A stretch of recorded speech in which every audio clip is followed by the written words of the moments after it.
everyone, welcome back to my channel. আমি তোমাদের সাথে অনন্যা পাল, a first year BSc nursing student of Saratchandra Chattopadhyay Government Medical College and Hospital that is situated in Uluberia, Howrah in West Bengal.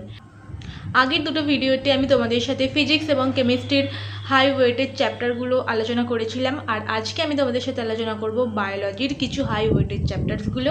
Both 11 এবং 12-এর চ্যাপ্টারগুলো আলোচনা করব। তোমরা সহজেই বুঝতে পারবে যে কোন চ্যাপ্টারগুলো সবথেকে ইম্পর্টেন্ট, সবথেকে বেশি কোয়েশ্চেন আসে এবং কোন চ্যাপ্টারগুলোকে না পড়লেও হবে। তাহলে চলো আজকের ভিডিওটা শুরু করা যাক। মন দিয়ে ভিডিওটা দেখো এবং তোমার বন্ধুদের সাথে শেয়ার করতে ভুলো না। তো আমি নিয়ে চলে এসেছি ক্লাস 11-এর BYQsগুলো।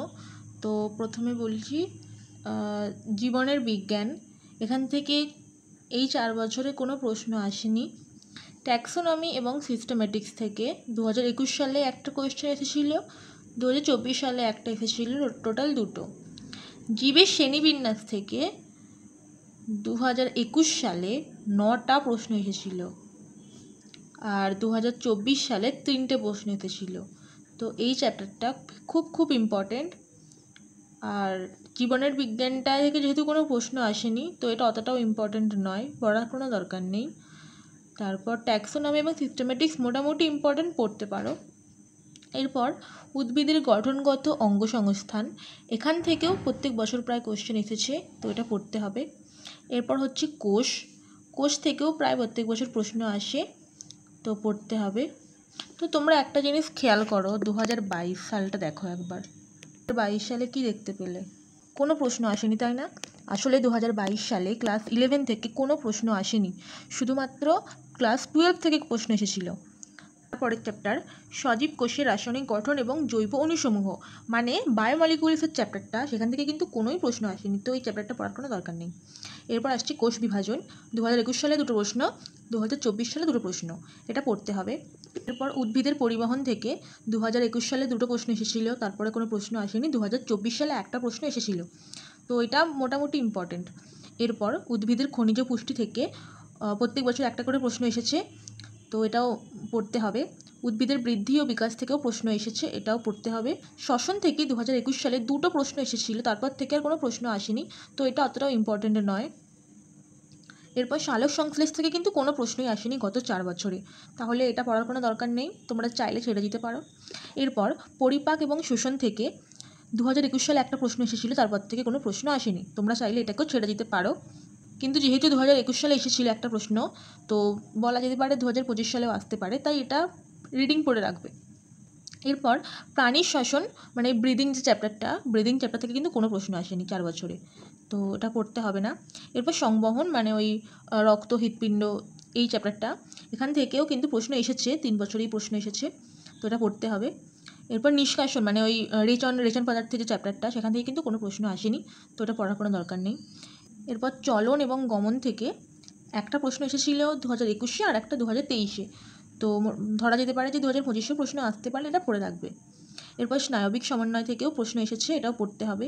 রাসায়নিক সমন্বয় থেকে এত বছর কোনো প্রশ্ন আসেনি, হঠাৎ করে আগের বছর 2024 সালে প্রশ্ন এসেছে, তো এবছরেও আসতে পারে, সম্ভাবনা আছে। এরপর প্রাণীদের গঠনগত অঙ্গসংস্থান, এখান থেকে 2021 সালে 4টে প্রশ্ন এসেছে, কিন্তু তারপর থেকে কোনো প্রশ্ন আসেনি, তো এটা পড়ে রাখবে, অতটা ইম্পর্টেন্ট নয়, যেহেতু গত 3 বছর কোনো প্রশ্ন আসেনি, কিন্তু বলা যায় না 2025 সালে প্রশ্ন আসতে পারে। তাহলে টোটাল 12টা প্রশ্ন এসেছে জীবের শ্রেণীবিন্যাস থেকে, তো জীবের শ্রেণীবিন্যাস চ্যাপ্টারটা খুব ভালো করে পড়বে। এরপর উদ্ভিদের গঠনগত অঙ্গসংস্থান, কোষ বিভাজন, প্রাণীর গঠনগত অঙ্গসংস্থান, এই চ্যাপ্টারগুলো থেকে কিন্তু 4টে করে প্রশ্ন এসেছে, তো এই চ্যাপ্টারগুলো ভালো করে পড়বে।